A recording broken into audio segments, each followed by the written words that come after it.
A couple is speeding down a dark road, trying to escape something urgent. The tension is heavy. On the radio, a breaking report plays. A global pandemic has spread everywhere. But this isn't normal. People aren't just dying, they're changing, transforming into something more dangerous. These infected don't die, they evolve. Their bodies fuse with plant life, turning into something unnatural, something terrifying. Around them, others are fleeing too, cars rushing in every direction, panic everywhere, and then suddenly, a blinding light appears ahead. The driver loses control. Crash. Everything goes black. Ethan wakes up, disoriented, breathing hard. He's not inside the car anymore. Something feels off. He looks around. Emma? No response. He steps out, confused, trying to understand what just happened. But as he looks around, it becomes clear. This isn't the same world. Everything is destroyed, overgrown, silent. It hits him slowly. When that accident happened, it was the beginning of the pandemic. But now, years have passed. Ethan doesn't understand how. To him, it feels like it just happened. He starts wandering, searching for his wife, calling out, hoping for anything. Then suddenly, a man appears in front of him, gun pointed straight at his head. Ethan freezes. Before the man can pull the trigger, a gunshot echoes, the man drops. Behind him stands a woman, calm, focused. She walks up to the injured man and slaps him repeatedly until he loses consciousness. Then she turns to Ethan. "My name is May." She studies him carefully. "What are you doing here?" Ethan struggles to answer. "I'm looking for my wife. We had an accident. I don't know where she is." May pauses for a moment, then asks him to help her carry the unconscious man. As they lift him, Ethan suddenly collapses. He blacks out again. When he wakes up, he's lying on a bed inside a house. May brought him there. He slowly gets up and walks downstairs. May is in the kitchen, cooking like everything is normal. She looks at him. "Where did you come from?" Ethan shakes his head. "I don't know. I just remember going to the lake with my wife, then the accident, and now I'm here." Something catches his attention. Newspapers scattered around. He picks one up. Headlines talk about the pandemic, the collapse of civilization, years ago. Ethan's expression changes instantly. Years? For him, it feels like yesterday. What happened to Emma all this time? Why can't he remember anything? May stands behind him. This all happened a long time ago. Scientists believe it's nature correcting itself, wiping out humans to restore balance. Before Ethan can respond, the power goes out. The house goes dark. May quickly grabs a flashlight. "Don't touch anything, stay inside." She heads out to check the solar system, but Ethan ignores her warning and steps outside. He looks around carefully and notices a small structure nearby. Something is hanging in front of it, moving slightly. He walks closer. A skeleton, tangled in webs, swaying in the air. Ethan steps back in fear. "What is that?" May answers casually, still focused on the system. "It's fake. Just there to scare things away." But it doesn't feel fake. May struggles to fix the solar system. Ethan steps in and helps her. Together, they manage to get the power back. After that, they go to check a trap nearby. There's finally something caught in it. Food. Later that night, after dinner, Ethan stands up. "Thank you for everything, but I need to go. I have to find my wife." May looks at him. "Stay tonight. I'll come with you in the morning." Ethan agrees, but he's restless. He can't relax. Instead, he uses a bicycle generator to produce electricity for the house. May goes to sleep. But Ethan, he leaves. Quietly takes May's car and drives off into the night. He doesn't remember anything from before, except one thing: the lake, their house. After a long drive, he finally reaches it. He steps out slowly, staring at the place. but something's wrong. The door is locked from the inside. "Emma!" No answer. He shouts again. Nothing. With no choice left, he breaks a window and climbs inside. Someone is living there, but it's not Emma. A woman, terrified. Ethan grabs her, desperate. "Where is she? Where's Emma?" "I don't know," she cries. "I've been living here for years with my daughter." Before anything else, heavy footsteps echo outside, slow, powerful. Ethan turns and sees it. A massive figure, like a skeleton fused with a tree. It moves toward the house. The woman rushes to shut the door, but the broken window becomes its entry point. The creature lunges, grabs her. Ethan reacts instantly. He grabs a hammer nearby and strikes the creature again and again. The creature pulls back. The woman is saved, for now. They both try to catch their breath. Ethan looks outside. The creature is still moving, still alive. The woman speaks quietly. "They don't die, not really." Later, she tells Ethan to sleep. "I'll stay awake and guard the house." Exhausted, Ethan finally falls asleep. Morning comes. Something feels wrong. His face feels wet. He touches it. Blood. He slowly turns around. The woman and her child are dead, brutally torn apart. Ethan stumbles outside in shock. Then he sees another creature attacking a boy. He moves closer. The creature turns toward him. It snaps, but not to attack. It looks like it's trying to say something, but it can't. Ethan steps back in fear. Suddenly, gunfire. The creature drops. May appears. She saved him again. As they prepare to leave, Ethan notices something nearby. A bird box with a tattoo on it. Emma's tattoo. He opens it. Inside, a phone, barely working. He turns it on. A video starts playing. Emma appears on the screen. "Ethan, you have a memory loss condition." Her voice is emotional. "I don't know how long I can keep living like this with you." Behind her, Ethan is lying there. Before the video continues, the phone dies. Ethan loses control. May grabs him. "Come with me, I can charge it." But Ethan looks at her, confused. He doesn't recognize her. May realizes what's happening, but stays calm and guides him anyway. They return. Ethan doesn't even remember coming there before. Or the truck he used. He points at it. "Let's take that." May shakes her head. Someone left the battery on. It's dead. Nearby, they find a bicycle. May gets on it. They ride through the empty world, passing trees, creatures. Silence.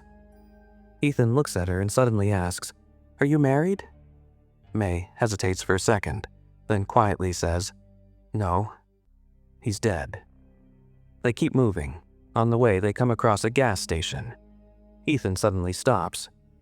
Something about this place feels familiar, too familiar. He stares at it, and then it hits him. A memory. This is the same gas station he's been seeing in his dreams.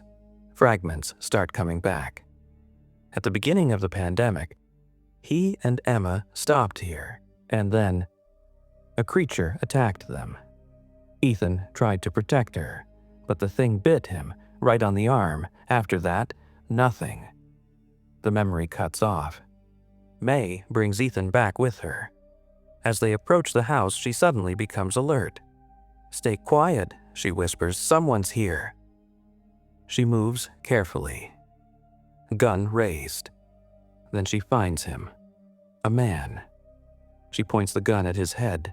The man immediately pleads, "I'm not here to hurt anyone. I'm just looking for my wife. I'm starving. I'll do anything for food." May doesn't trust him. Before letting him stay, she has Ethan check him for weapons. Everything is taken. Only then does she allow him in. The man starts chopping wood outside. May watches from inside, quietly observing every move. Later, she prepares food, but something feels off. Outside, the man secretly signals Ethan, then pulls another gun from his car. He had hidden it. Before they come inside, May offers them juice. Then she calls them to the table. Dinner is served. May looks at Ethan and says casually, "You're not hungry, right?" Ethan is confused, but something in her tone makes him stop. He doesn't eat. Moments later, he starts feeling dizzy anyway. His vision blurs. He tries to stand and collapses. May rushes toward him, but in that moment, the man grabs her gun, points it straight at her. He threatens her, but May doesn't react. She stands still, calm. Even when he strikes her with the gun, she doesn't panic because she already knows what's about to happen. Within seconds, the man starts losing balance. His body weakens, and then he drops, unconscious. May had drugged the food.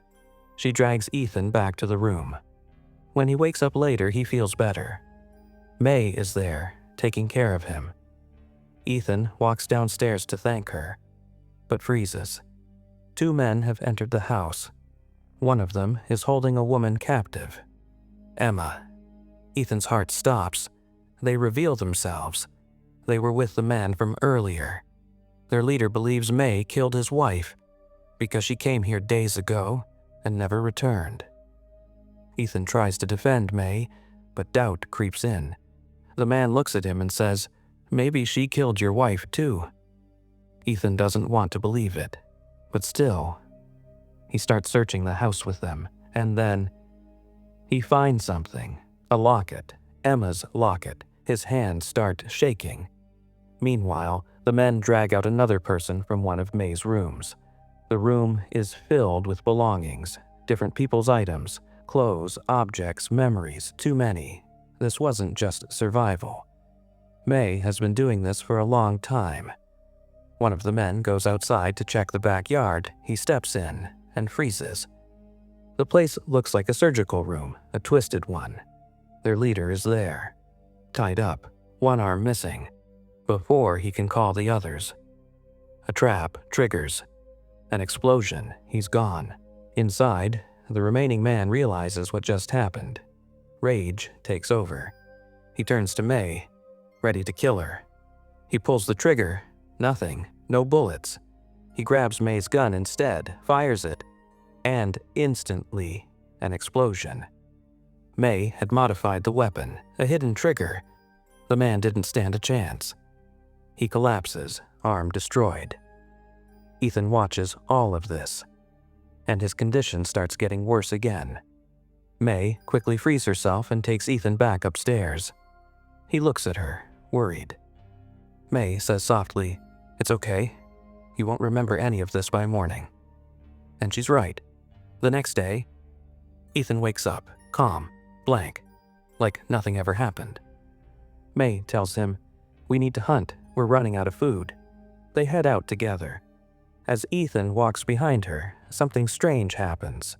Another memory. The house. This same house. He remembers coming here before, with Emma and the owner, a priest. The priest believed the pandemic was a punishment from God. Emma disagreed. She said it was a virus. Then, another detail. Ethan looks at his arm, his cast. The name Emma is written on it, but today, it's written in green, not red. Something clicks. His expression changes. Anger builds. He pulls a gun on May. "What is this? What are you doing to me?" May doesn't flinch. She looks at his arm. The red pen ran out. Simple. Too simple, like she said it before, many times. Ethan's breathing gets heavier. He knows something is wrong. And finally, May stops hiding. "You're not alive, Ethan." Silence. "You died at the gas station." His world stops. That bite, it turned you. Ethan immediately tears off the cast and sees it. Small plants growing from his skin. The truth. May continues, "I've been feeding you human flesh to keep you from fully turning." Everything goes quiet, then the past unfolds. When they first came to this house, the priest noticed something was off about Ethan. He wasn't acting human. Emma tried to hide it, But Ethan started losing control. Emma took him to the bathroom. "Hold it together," she told him. She went back downstairs pretending everything was fine. But the priest knew he sent his family upstairs, then turned to question her.